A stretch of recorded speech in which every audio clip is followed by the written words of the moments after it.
안녕하세요. 오늘도 파인부동산 멘토를 찾아주셔서 감사드립니다. 오늘은 집합 건물을 분양받으실 때 주의하실 점 몇 가지를 알려드리겠습니다. 몇 년 전부터 마곡지구에 건물이 완공되면서 건물 내부가 공개되기 시작을 했는데요. 제가 아는 어느 분께서 자신이 분양받은 호실을 방문하시곤 기절초풍할 일을 겪으셨답니다. 설레는 마음으로 분양받은 1층 상가에 들어가 보니 가운데 큰 기둥이 떡하니 버티고 있는 겁니다. 가슴이 철렁했지만 이미 잔금까지 납부하고 등기까지 완료했기에 어찌할 수가 없었습니다. 분양 당시에 도면만 제대로 잘 살펴보았더라면 이런 실수를 안 했을 텐데요. 초역세권 상가라 희망에 차서 분양을 받았건만 쓸모없는 모양을 보곤 한숨만 쉬셨습니다. 부동산 사무실을 통해 분양받으신 게 아니고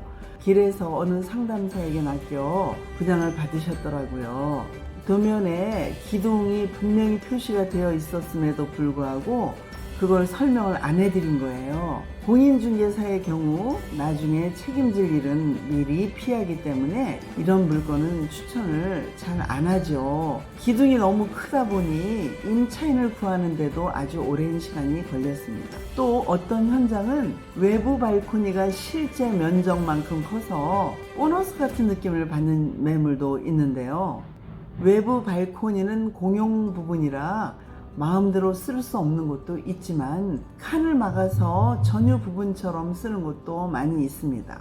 또 어떤 곳은 내부 베란다가 있음에도 불구하고 넓은 공용 베란다가 또 있는 경우도 있습니다. 이런 프리미엄을 누릴 수 있는 곳도 있는 반면에 큰 기둥으로 인해 재산권에 침해를 당하시고도 악소리도 못한 채 눈물만 흘리는 분도 계십니다.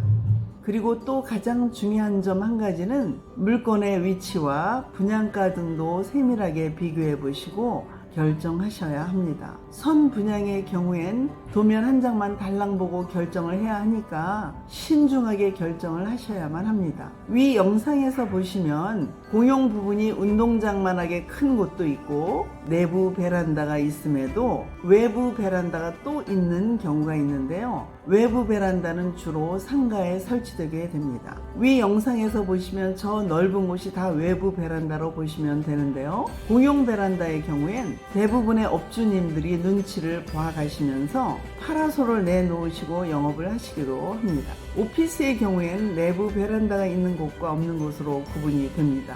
마곡지구 사무실을 보면 북향의 경우 공항대로 북향 쪽으로는 베란다가 없는 건물이 대부분이고 남향 쪽으로는 베란다가 있는 곳이 많이 있습니다.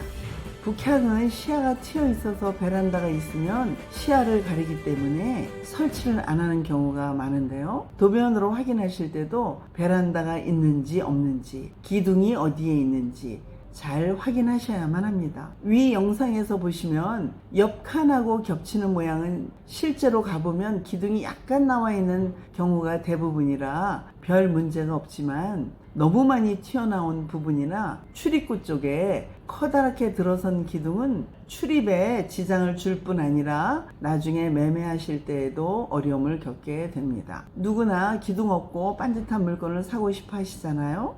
고객을 모시고 다니다 보면 베란다가 있는 곳보다 조망권을 최우선으로 보시는 분도 계시기 때문에 고객의 취향에 따라 매물의 운명이 결정됩니다. 분양 받으실 때 무엇보다 가장 중요한 것은 도면을 잘 살펴보셔야 실수를 안 하신답니다. 오늘 내용 잘 숙지하시고 실수하지 마세요. 내 재산은 내가 지켜야 하니까요. 오늘도 시청해 주셔서 감사드립니다. 좋은 날 되세요.